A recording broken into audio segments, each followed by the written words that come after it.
नमस्कार, मैं हूं Shweta Singh. Narcotics control bureau ने मुंबई से गोवा जा रहे क्रूज पर छापा क्या मारा, देश में ड्रग्स की चर्चा एक बार फिर शुरू हो गई। हाई प्रोफाइल ड्रग्स पार्टियों के बारे में पता चल रहा है। फिर से बॉलीवुड का ड्रग्स कनेक्शन सामने आ रहा है। युवा कैसे नशे की चपेट में है, यह सामने आ रहा है। नेशनल क्राइम रिकॉर्ड्स ब्यूरो के आंकड़े बताते हैं कि 2020 में भारत में अवैध ड्रग्स तस्करी के 26,560 मामले दर्ज किए गए थे। ड्रग्स क्या होते हैं, कौन सी दवाओं पर प्रतिबंध है, कौन से ड्रग्स नशे में इस्तेमाल किए जाते हैं, एनसीबी कैसे काम करती है, दुनिया के अलग अलग देशों में ड्रग्स को लेकर किस तरह के कानून हैं, आज हमारे इस खास पेशकश में इन सारे सवालों के जवाब।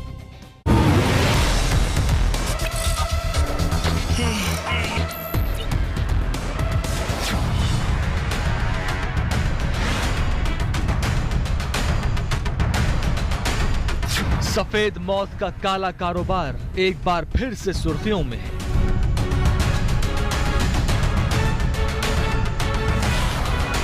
अफगानिस्तान के खेतों से पाकिस्तान के स्मगलरों तक, नेपाल म्यांमार की सरहदों से भारत के शहरों तक,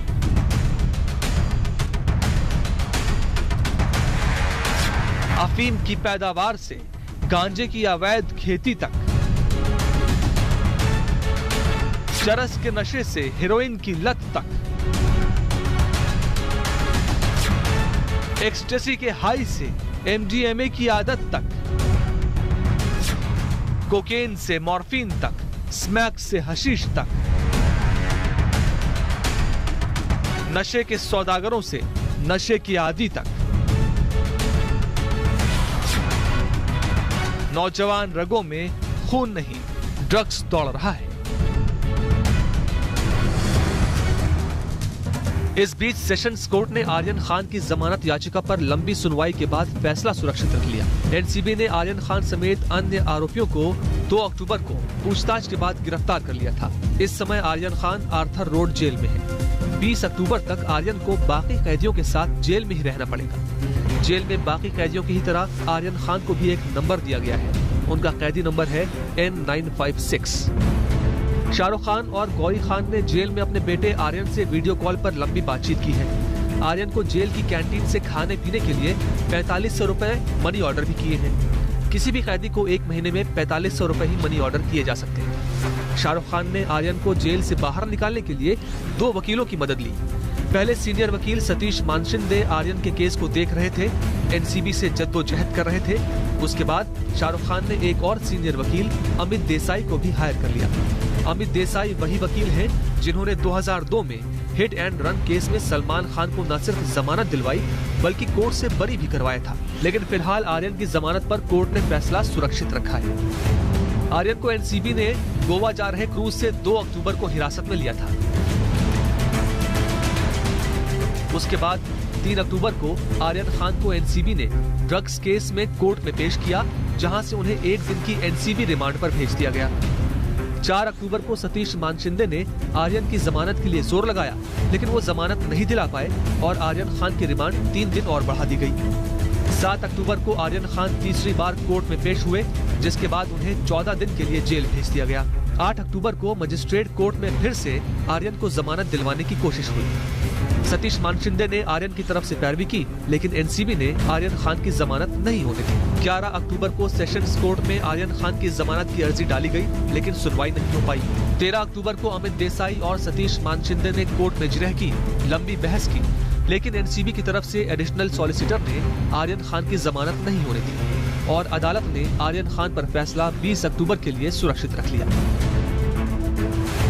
इस बीच ड्रग्स पर महाराष्ट्र की राजनीति में भी जबरदस्त उबाल आ गया। एनसीपी नेता और महाराष्ट्र सरकार में मंत्री नवाब मलिक ने आरोप लगाया कि नारकोटिक्स कंट्रोल ब्यूरो यानी एनसीबी के गवाह फिक्स्ड हैं। फिक्स्ड गवाहों के जरिए ही एनसीबी फर्जी मामले बनाती है। सीआरपीसी में पूरी प्रोविजन है कि जो भी कार्रवाई हो वहाँ पे जो विटनेस है इंडिपेंडेंट हो, घटना स्थल के करीब जो आ जाए उससे आप विटनेस बनाइए।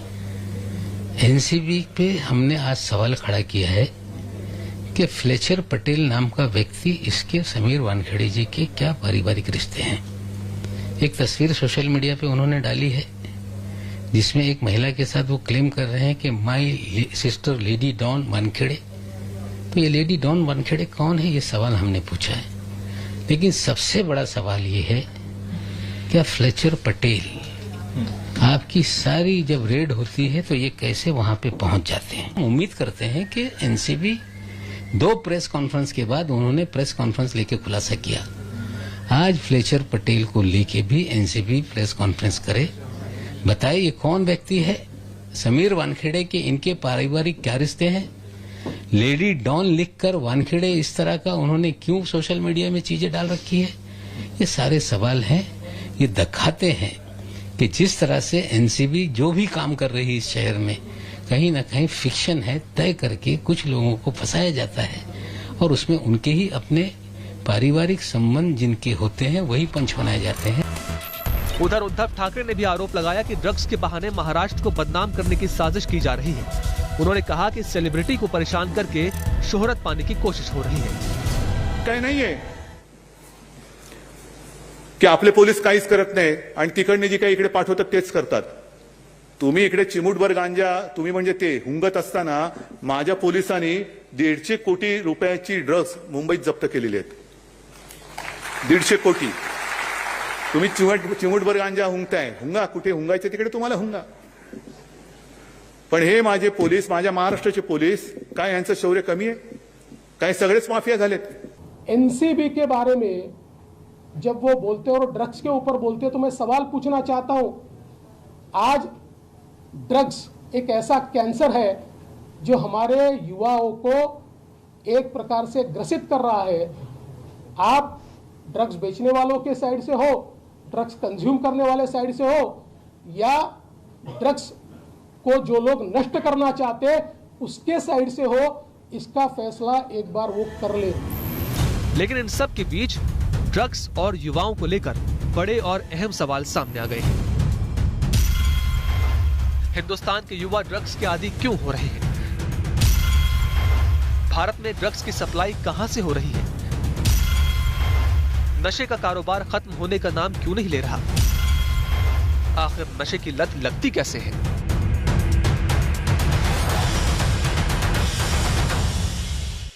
संयुक्त राष्ट्र की एक रिपोर्ट बताती है कि 2009 की तुलना में 2019 में भारत में ड्रग्स लेने वालों की संख्या 30% बढ़ गई थी। एक दूसरी रिपोर्ट कहती है कि भारत में इंजेक्शन से ड्रग्स लेने वालों की संख्या करीब 8.5 लाख है।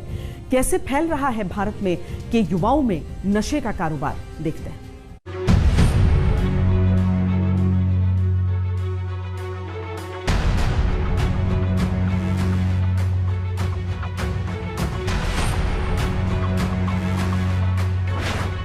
गुजरात के मुंद्रा में हजारों कंटेनरों के बीच 2 कंटेनर ऐसे थे जिन पर राजस्व खुफिया विभाग की नजर इसलिए पड़ गई क्योंकि भेजने वाले का पता शक पैदा कर रहा था। 20 फीट ऊंचे ये कंटेनर अफगानिस्तान के कंधार से आए थे। कहा गया कि इनके अंदर कॉस्मेटिक्स बनाने वाला रॉ मटेरियल टेल्क स्टोन है जो विजयवाड़ा भेजा जाना था। डीआरआई के अधिकारियों ने जब इसे खोला तो टेल्क स्टोन के बैग्स के नीचे 3 टन शुद्ध अफगान हेरोइन निकली। ये देश में पकड़ी गई ड्रग्स की सबसे बड़ी खेप थी। इतनी बड़ी कि मुंबई की 1.2 करोड़ आबादी को नशे में धुत करने के लिए काफी थी। न्यूयॉर्क में इसे बेचा जाए तो 15,000 करोड़ रुपए मिल सकते हैं। ये पिछले 2.5 सालों में बरामद किए गए ड्रग्स की खेप के बराबर थी।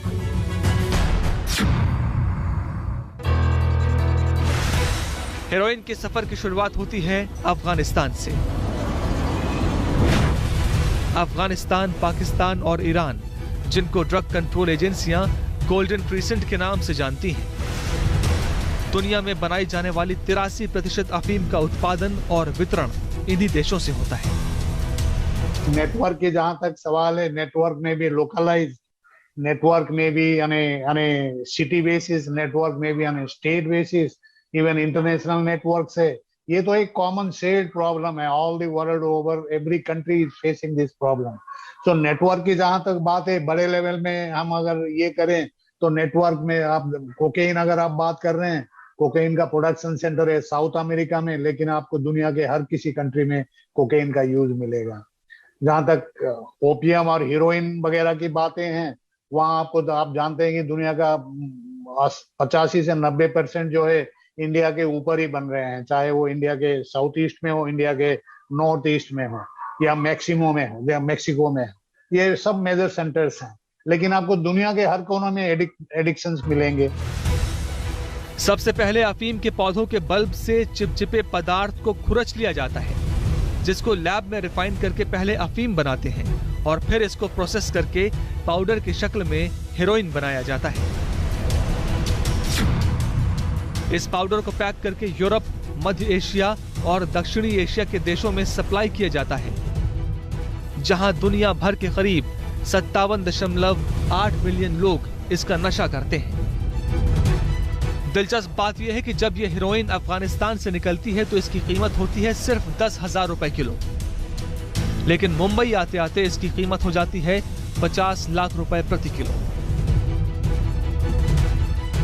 अंदाजा लगाया जा सकता है कि मुंबई जैसे बड़े शहर में इसकी कितनी डिमांड है, जो इसकी कीमत को 500 गुना बढ़ा देती है। न्यूयॉर्क में इसी हेरोइन में मिलावट की जाती है और फिर ये 1 करोड़ रुपए में बिकती है। कंजम्पशन लेवल में ही जो ये है वहाँ हार्मफुल है और पैसा जाता ही जाता है। एक आदमी अगर एक पुड़िया खरीदेगा 2,000 5,000 जो भी देके खरीदेगा, वो पैसा दे भी रहा है और अपना जान को जोखिम में डाल रहा है, अगल बगल सोसाइटी को भी जोखिम में डाल रहा है। लेकिन उसके आगे हम बढ़ते हैं डिस्ट्रीब्यूशन चेन में, right to the cultivator and producer, वो तो इंक्रीमेंटल प्रॉफिट्स हैं। आप अगर 1 किलो हीरोइन आपको यहाँ 1 लाख या 2 लाख में मिलेगा, अगर प्योर है, जाके आप अगर बाहर बेचेंगे उसको कोई ये करता है तो आजकल 1 करोड़ 2 करोड़ 3 करोड़ भी मिलता है। 1980 में जब सोवियत संघ ने अफगानिस्तान से यूरोप तक ड्रग्स जाने वाले बाल्कन रूट को बंद किया तो हेरोइन मुंबई और दिल्ली की गलियों में अफगानिस्तान से दक्षिणी पथ के रास्ते चोरी छिपे बिकने लगी।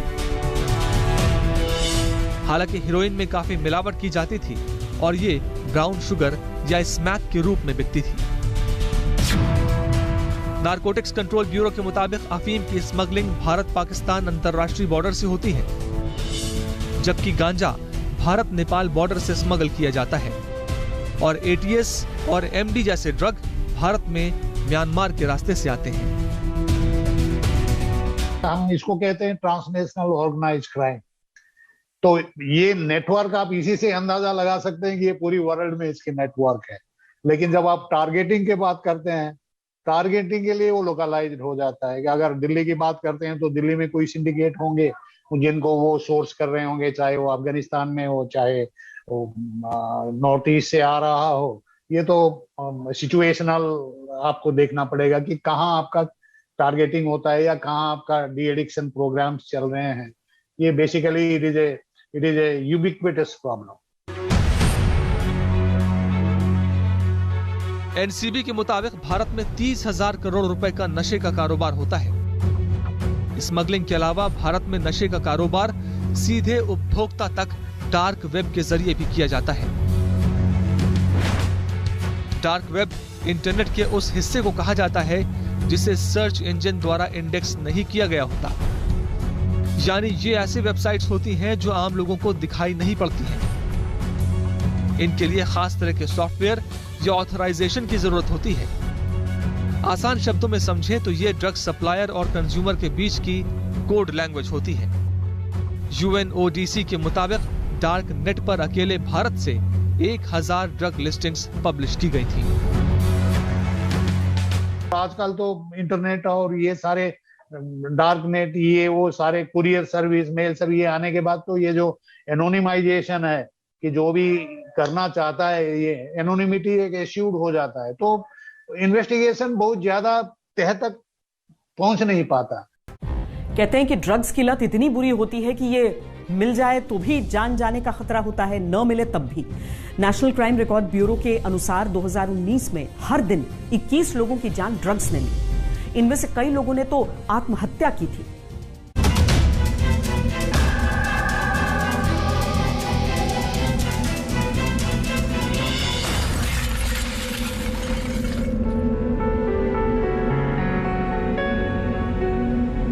भारत में ड्रग्स की ये समस्या युवाओं में एक बीमारी की तरह बढ़ रही है।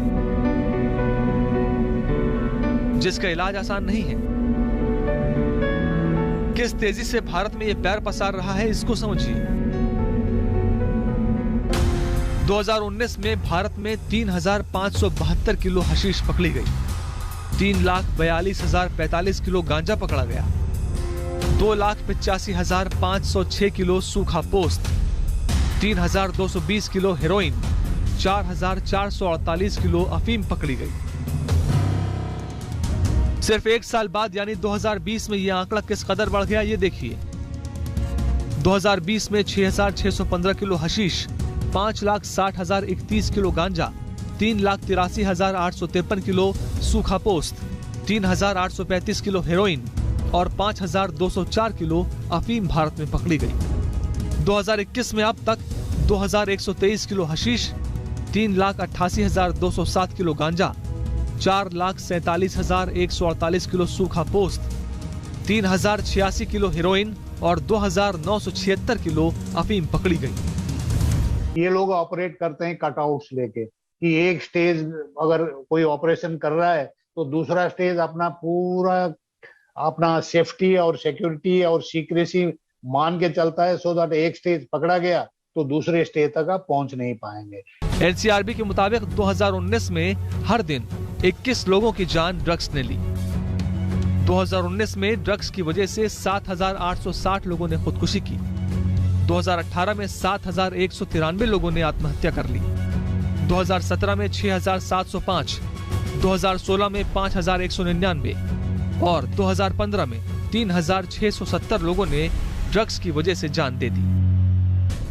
डॉक्टर्स के मुताबिक देश के बड़े शहरों में मेथिलेनेडॉक्सिन, मेथाफेटामीन या एमडीएमए से लेकर हेरोइन तक का सेवन बड़े पैमाने पर हो रहा है। जानकारों के मुताबिक भारत ड्रग्स का एक बड़ा बाजार है जो लगातार बढ़ रहा है। यहाँ सप्लाई भी है, ट्रांजिट भी है और कंज्यूमर भी, जो किसी भी ड्रग पेडलर के लिए किसी स्वर्ग से कम नहीं है। न सिर्फ ड्रग कंट्रोल एजेंसियां बल्कि डॉक्टर्स और रिहैब सेंटर्स के लिए भारत में पनपता ड्रग का मायाजाल किसी बड़ी चुनौती से कम नहीं।